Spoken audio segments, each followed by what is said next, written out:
Hi hello ನಮಸ್ತೆ. ನಾವೀಗ ಹೋಗ್ತಾ ಇರೋದು ಶೃಂಗೇರಿ ಶಾರದಾಂಬ ದೇವಸ್ಥಾನಕ್ಕೆ. ನಾವು ವಿಟ್ಲ, ಬಂಟ್ವಾಳ, ಕಾರ್ಕಳ ಆಗಿ ಶೃಂಗೇರಿಗೆ ರೀಚ್ ಆದ್ವಿ. ಶೃಂಗೇರಿಗೆ ತಲುಪಲಿಕ್ಕೆ ನಮಗೆ 4 ಗಂಟೆಗಳು ಬೇಕಾಯಿತು. ಅಂದರೆ ಬೆಳಿಗ್ಗೆ 6 ಗಂಟೆಗೆ ಹೊರಟ ನಾವು ಶೃಂಗೇರಿಗೆ ತಲುಪುವಾಗ 9 ಗಂಟೆ ಆಗಿತ್ತು. ನಾವು ಹೋಗ್ತಾ ಇರೋದು ಮಳೆಗಾಲದಲ್ಲಿ ಆದ್ದರಿಂದ ಧಾರಾಕಾರ ಮಳೆ ಕೂಡ ಸಿಕ್ತು. ಹಾಗೆಯೇ ನಾವು ಅಂದ್ಕೊಂಡದಕ್ಕಿಂತ ಸ್ವಲ್ಪ ಜಾಸ್ತಿನೇ ಟೈಮ್ ಬೇಕಾಯಿತು ನಮಗೆ ದೇವಸ್ಥಾನ ರೀಚ್ ಆಗಲಿ. ನಾವೀಗ ಶೃಂಗೇರಿ ದೇವಸ್ಥಾನ ತಲುಪಿದ್ವಿ. ಇನ್ನು ನಮ್ಮ ಗಾಡಿಯನ್ನು ಪಾರ್ಕ್ ಮಾಡಿ ಸ್ಯಾಂಡಲ್ಸ್ಗಳನ್ನು ಕೂಡ ಇಡಲು ಪ್ರತ್ಯೇಕ ಇಲ್ಲಿ ವ್ಯವಸ್ಥೆ ಇದೆ. ಅಲ್ಲಿ ಇಟ್ಟು ಇಲ್ಲಿ ಎಲ್ಲ ಶಾಪ್ಗಳಲ್ಲಿ ಕೂಡ ಫ್ರೂಟ್ಸ್ ಹಾಗೆ ಫ್ಲವರ್ಸ್ ಸಿಗ್ತದೆ. ನಮಗೆ ಬೇಕಾದನ್ನು ಪರ್ಚೇಸ್ ಮಾಡಿ ಒಳಗಡೆ ಬರ್ತಾ ಇದ್ದೇವೆ. ಶೃಂಗೇರಿ ದೇವಸ್ಥಾನ ಅಂದ್ರೇ ತುಂಬ ಬ್ಯೂಟಿಫುಲ್. ಇದೇ ಇದರ ಎಂಟ್ರೆನ್ಸ್. ಈಗ ಮಳೆ ಎಲ್ಲ ಬಂದು ಇನ್ನೂ ಬ್ಯೂಟಿಫುಲ್ ಆಗಿ ಕಾಣ್ತಾ ಇದೆ.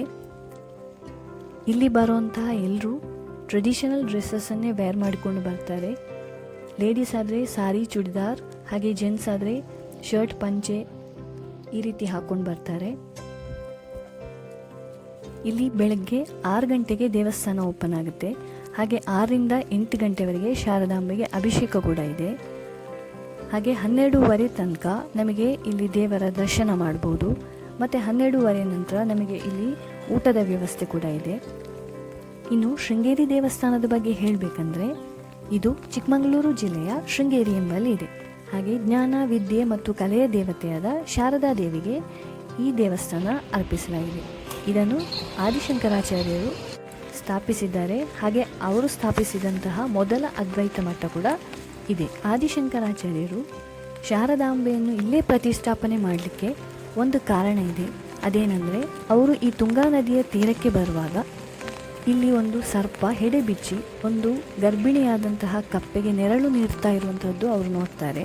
ಹಾಗೆ ಈ ಎರಡೂ ಜೀವಿಗಳ ಮಧ್ಯೆ ದ್ವೇಷ ಇದ್ದರೂ ಇಷ್ಟು ಅನ್ಯೋನ್ಯವಾಗಿ ಇಲ್ಲಿ ಇರಬೇಕು ಅಂದರೆ ಇಲ್ಲಿ ಏನೋ ಶಕ್ತಿ ಇದೆ ಅನ್ನೋದು ಅವರಿಗೆ ಅರಿವಾಗಿ ಇಲ್ಲೇ ಅವರು ಶಾರದಾಂಬೆಯನ್ನು ಪ್ರತಿಷ್ಠಾಪನೆ ಮಾಡ್ತಾರೆ.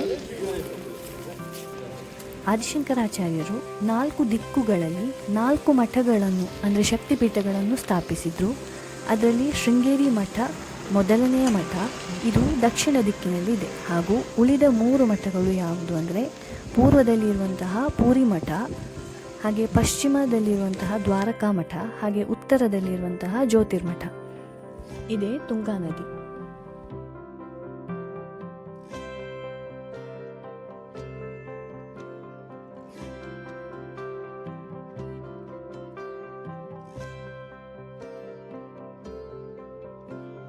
ಇಲ್ಲಿ ಮುಂದೆ ಹೋದರೆ ಗುರು ನಿವಾಸ್ ಹಾಲ್ ಸಿಗ್ತದೆ.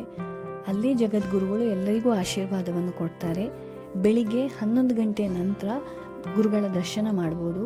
ಹಾಗೆ ಸಂಜೆ ಆದರೆ 5:15 ನಂತರ ಗುರುಗಳ ದರ್ಶನ ಮಾಡ್ಬೋದು.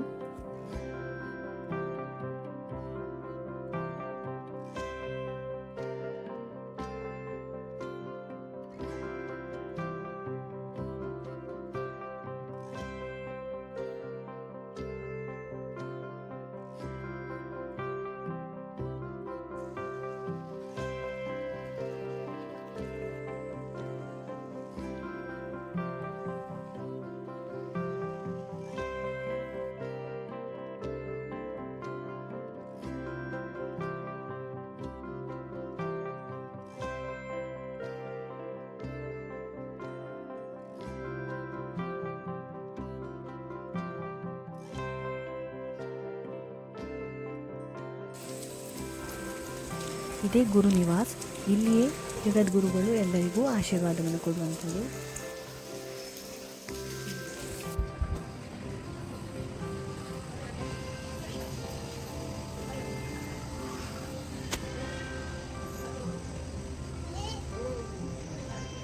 ಗುರು ನಿವಾಸ್ ನೋಡ್ಕೊಂಡು ಬಂದು ಈಗ ಪುನಃ ದೇವಸ್ಥಾನದ ಕಡೆಗೇ ಹೋಗ್ತಾ ಇದ್ದೇವೆ.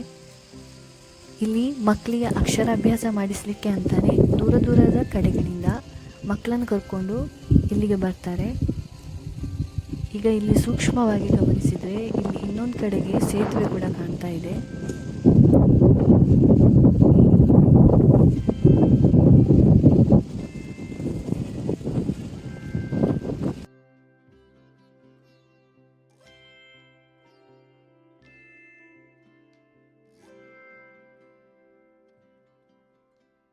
ಶೃಂಗೇರಿ ದೇವಸ್ಥಾನದಲ್ಲಿ ಆನೆಗಳನ್ನು ನೋಡ್ಬೋದು. ಯಾಕಂದರೆ ಇಲ್ಲಿಯ ದೇವಸ್ಥಾನದಲ್ಲಿ ಆನೆಗಳಿಗೆ ವಿಶೇಷ ಸ್ಥಾನವಿದೆ. ಹಾಗೆ ಪೂಜಾ ವಿಧಿವಿಧಾನಗಳಲ್ಲಿ ಇದನ್ನು ಬಳಸಲಾಗ್ತದೆ ಕೂಡ. ಆಶೀರ್ವಾದವನ್ನು ನಾವು ಪಡ್ಕೊಳ್ಬೋದು. ಈ ವಿಡಿಯೋ ನಿಮಗೆ ಇಷ್ಟ ಆದರೆ ಲೈಕ್ ಮಾಡಿ, ಶೇರ್ ಮಾಡಿ, ಹಾಗೆ ಸಬ್ಸ್ಕ್ರೈಬ್ ಮಾಡಿ.